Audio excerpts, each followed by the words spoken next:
करूया नामस्मरण. नाम तुझे घेता देवा मिळे समाधान, भानावरी आलो घेता तुझे नाम. तर आज आपण पाहणार आहोत नामस्मरण म्हणजे काय. तर तुम्ही ज्या कोणत्याही भगवंतांना मानता त्या भगवंतांच्या नामाचे अंतःकरणापासून चिंतन करणे यालाच म्हणतात नामस्मरण. उदाहरणार्थ श्री दत्तात्रेय भगवान आहेत, त्यांचे नाम आहे दिगंबरा दिगंबरा श्रीपाद वल्लभ दिगंबरा.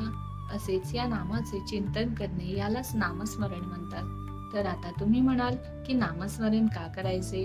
तर आजच्या या धावपळीच्या जगात आपल्या मनाला होणारे आघात जे असतात, जसे की सुख दुःख राग जे काही हे आघात असतात, त्यापासून आपल्या मनाला अलिप्त ठेवण्यासाठी नामस्मरण करायचे. आता तुम्ही म्हणाल की आम्ही सुख आणि दुःखापासून अलिप्त कसे राहणार. तर भगवंतांच्या सततच्या नामस्मरणामुळे भगवंतांच्या नामाची जी आपल्याला गोडी लागते, त्यामधूनच त्या प्रेमातून आपण या लौकिक गोष्टींमधील सुख आणि दुःख यापासून अलिप्त राहतो. तर आता आपल्याला करायचे काय आहे. तर आपल्याला आवडणाऱ्या भगवंतांचे नाम रोज जमेल तेवढा वेळ 5 मिनिट 10 मिनिट असे घ्यायचे आहे. सर्व काही त्या श्री भगवंतांच्या चरणी अर्पण करून आपण मात्र त्यांचे नामस्मरण करायचे आहे.